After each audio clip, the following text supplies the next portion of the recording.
Hi, I'm Daniel Lucas, and welcome to Book 101 Review. Book 101 is all about the books that I read for the last 40 years. And today I have my special guest. He is a sales trainer and enablement whisperer, no other than Mr. Ian Spandau. Hi, Daniel. It's good to see you today. Welcome to Book 101, Mr. Ian, and can you please introduce more about yourself? Certainly. My name is Ian Spandau. I come from Dublin, Ireland, but I now live in Northern California. I have a 35-year career in technology, an awful lot of that are in the training business.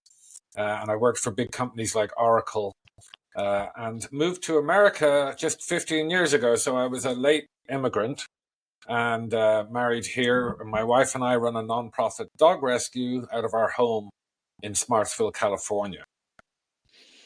Mr. Ian Spandau, thank you so much for sharing your knowledge and wisdom to the world. What was the pivotal moment or experience that made you think I need to start this non-profit? Well, my wife and I used to foster dogs as volunteers when we lived in San Francisco. And many times, some of the dogs that we fostered weren't really suitable to be adopted. They needed to go somewhere large in the countryside and have room and space to just be dogs. So we saw this too many times over the years. And when COVID hit and we had a pandemic, we decided to make the move and we moved out of the San Francisco Bay Area and moved to the countryside, where we sit on 9 acres of fenced pastures, and we run our dog rescue in the spare time, really. We both work full time. My wife is a nurse, I work in technology, but we find the time to rescue and rehabilitate a little over 250 dogs so far. How did your personal background or values shape the mission of your organization? Yeah, when I was a child, my grandmother was a dog breeder. And she, from a very small time, I had a great love of animals. And I saw also that a lot of people weren't always treating their animals correctly, maybe not caring for them enough.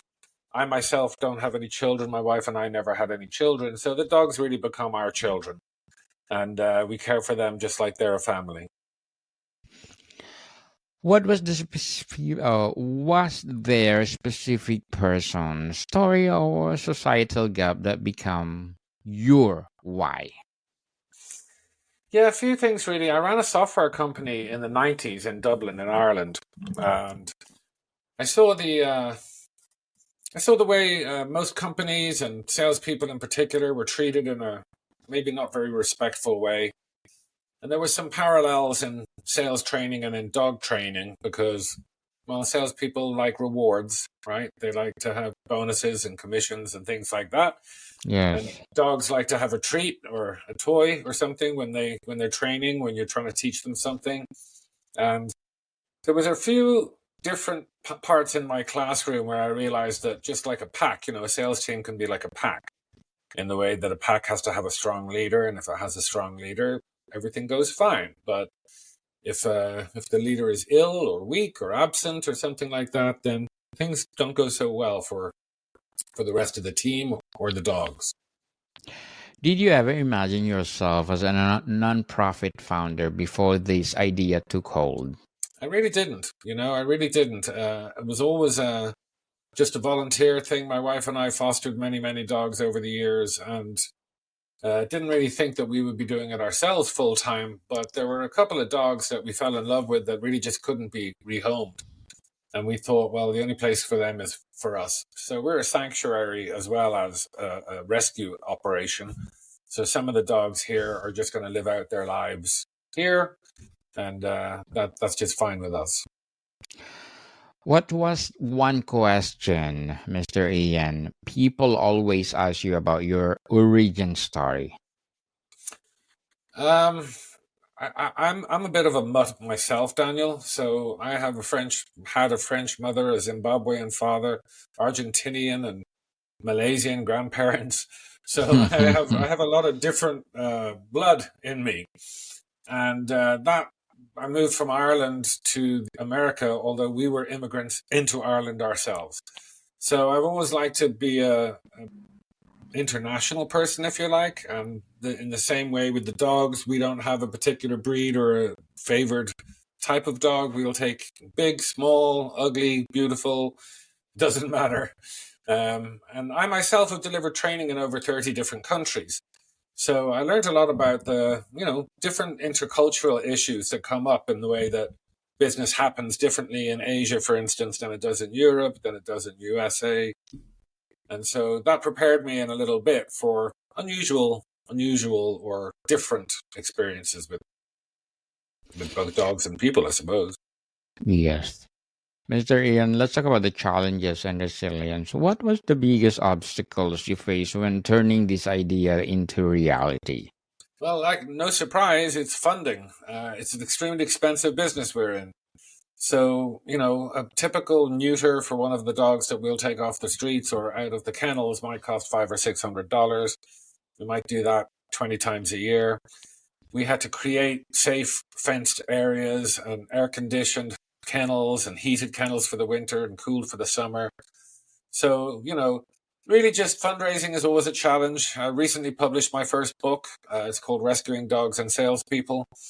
And Mm-hmm. the sales and proceeds from that book go towards our nonprofit rescue charity. So, funding is the hardest part of it, Daniel. That's why I was happy to be invited on your podcast today, because I like to spread the mission and the word and have people know that, in every town in USA and probably every country in the world, there's a local dog shelter with probably dozens of dogs sitting in it right now.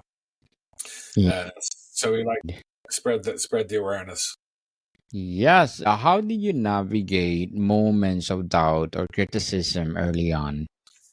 Well, fortunately, we haven't had too much by way of criticism. Doubt, for sure, for sure. And again, when we have 10 to 12 dogs at one time, just finding the time to manage that and make sure that they get the best exercise and the best training, as well as working around here in my office and, obviously trying to pay the bills.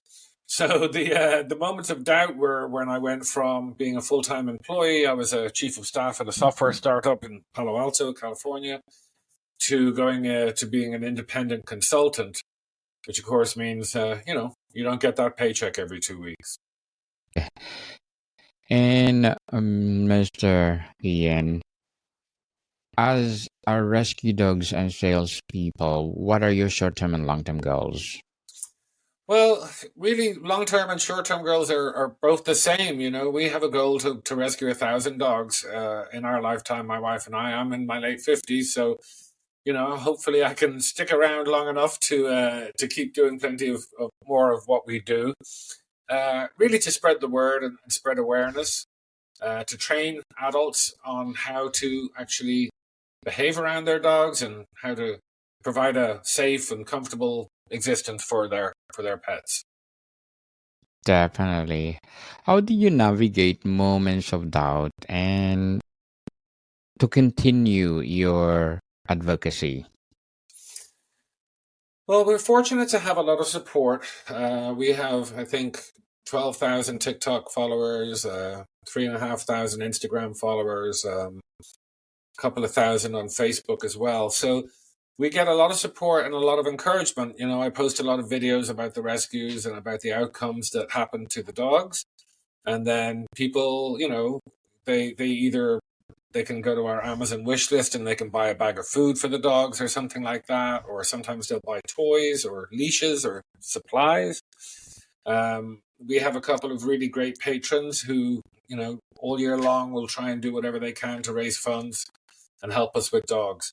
So it's really the community, having a bunch of friends and family who keep pushing you. So, how do you stay motivated when progress feels slow or invisible?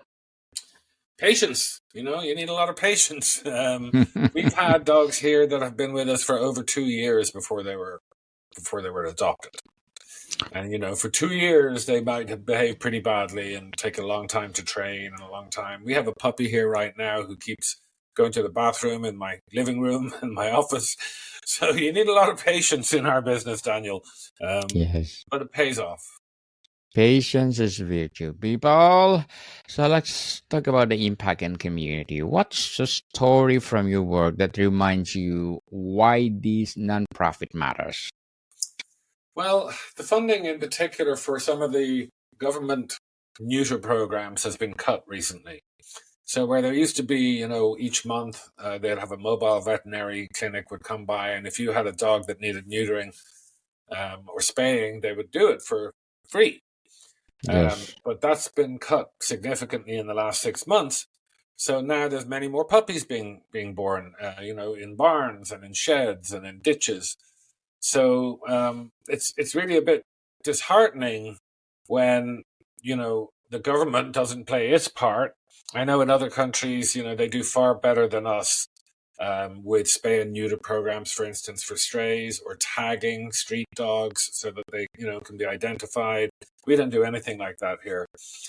So the need for nonprofits and rescues like ourselves is always going to be there, Daniel. Mm. Yeah. How do you measure success beyond numbers? What intangible impacts are you most proud of? Yeah, it's a good question because it's very difficult. One of the measurements we have is that there's a human and a dog that get paired together and enjoy each other.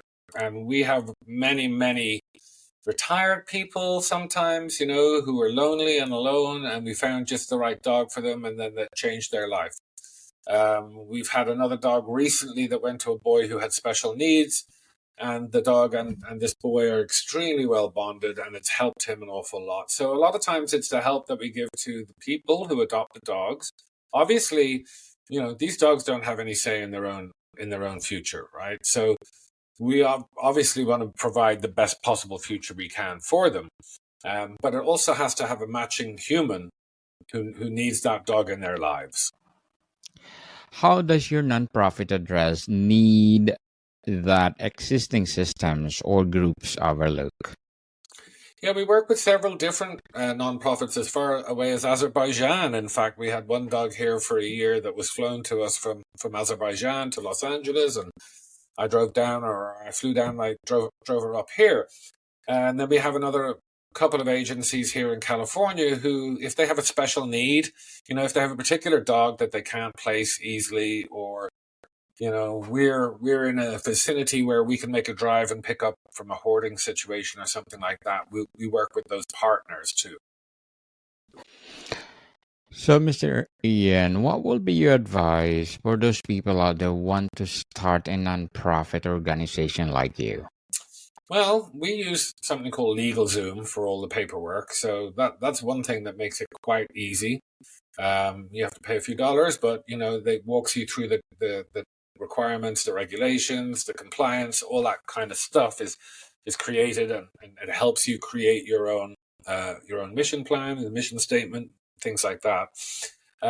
My advice would be to start small, though.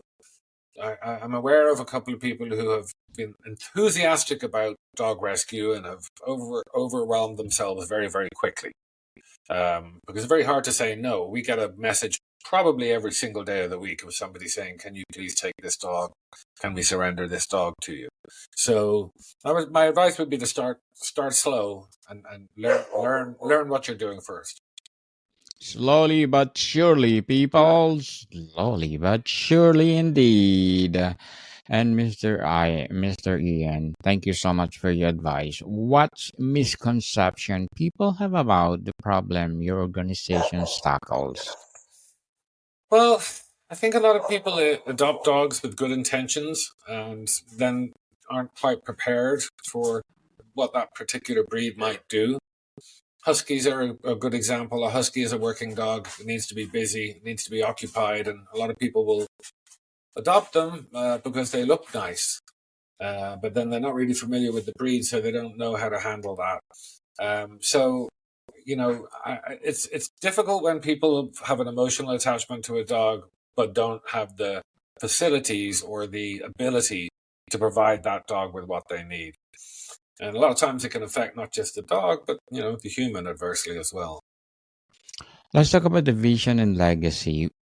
If your nonprofit could achieve one impossible goal, what would it be?